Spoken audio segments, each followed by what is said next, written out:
আসসালামু আলাইকুম, jasmine cooking house আপনাদের সবাইকে স্বাগতম। আজকে আপনাদের দেখাবো আমার নানির হাতের স্পেশাল তেলের পিঠার রেসিপি। আমার খাওয়া সব থেকে বেস্ট তেলের পিঠা হচ্ছে আমার নানির হাতেরটা। আর এটা এতটা বেশি পারফেক্ট হয় যে কি বলবো, আর খেতে তো অনেক বেশি মজা হয়। তাই ভাবলাম এই পিঠার রেসিপিটা আপনাদের সাথে শেয়ার করি। আজকের পিঠার রেসিপি হচ্ছে নো ফেল রেসিপি। তাই এই রেসিপি ফলো করে আপনারা যদি বাসায় বানান তাহলে অবশ্যই পিঠা একদম পারফেক্ট হবে। তো আর কথা না বাড়াই, চলুন আমরা রেসিপিতে চলে যাই। তো এখানে ফার্স্ট নাড়ু নিয়ে নিয়েছে আতপ চাল আর ভাতের চাল বাটা।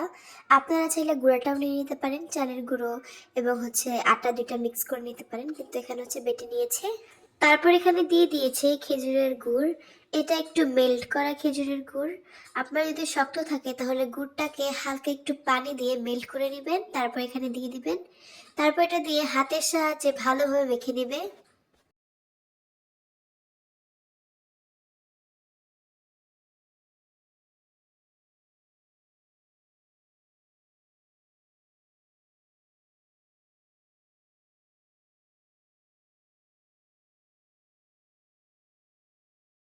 তারপর এখানে দিয়ে দিবে দুইটা ডিম। তারপরে ডিম সহ ভালোভাবে আবার মেখে নিবে। ফার্স্টে একটা ডিম দিয়ে ভালোভাবে মেখে নিয়েছে, এখন আবার 2 নম্বর ডিম দিয়ে ভালোভাবে মেখে নিবে।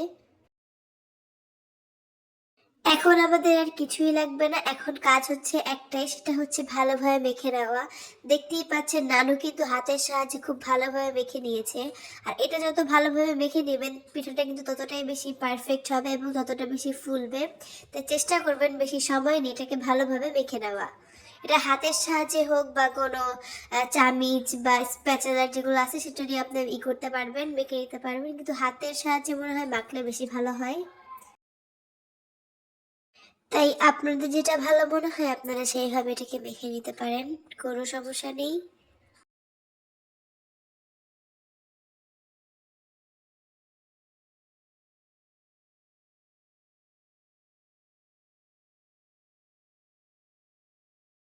বেশ অনেকক্ষণ মেখে নেওয়ার পর আমাদের বেটারটা কিন্তু একদমই রেডি, দেখতেই পাচ্ছেন ঘনত্বটা।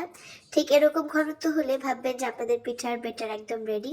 এখন আমরা পিঠাগুলোকে ভেজে নিব, তার জন্য চুলায় এখানে একটি লোহার কড়াই বসিয়ে দিয়েছে। আর এখানে দিয়ে দিল বেশ অনেকটা পরিমাণ তেল। এখন এই তেলটা গরম হয়ে গেলে আমরা পিঠাটা এখানে দিয়ে দিব।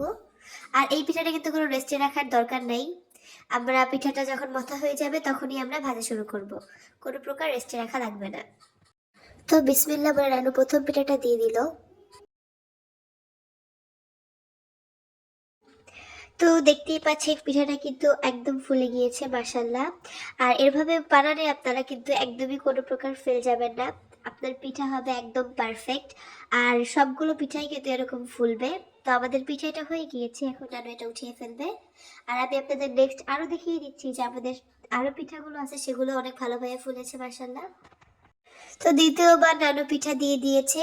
আর এখন দেখবেন যে কত সুন্দর করে পিঠাটা ফুলে যাবে।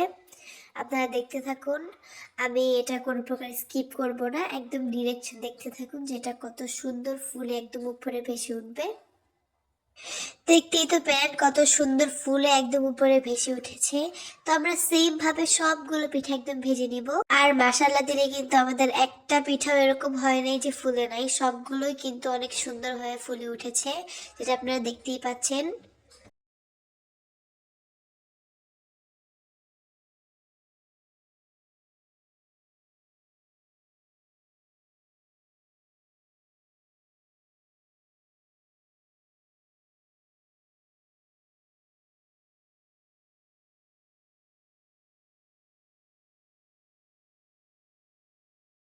তো এরই মধ্যেই কিন্তু আমাদের তেলের পিঠা একদম রেডি। দেখতেই পাচ্ছেন কতটা বেশি সুন্দর। আর এটা কিন্তু একদম ঠান্ডা হওয়ার পরের অবস্থা। এটা কিন্তু ঠান্ডা হওয়ার পরেও কোনো প্রকার চুপসে যাবে না বা কিছু হবে না, একদম আগের মতোই ফুলা থাকবে। আমি আপনাদের এই যে ভেঙে দেখিয়ে দিচ্ছি, আব্বু দেখতে পাচ্ছেন এটা কতটা বেশি পারফেক্ট এবং লোভনীয় লাগছে। তো আজকের আমাদের রেসিপি এই পর্যন্তই, আবার দেখা হবে নতুন কোনো রেসিপি নিয়ে।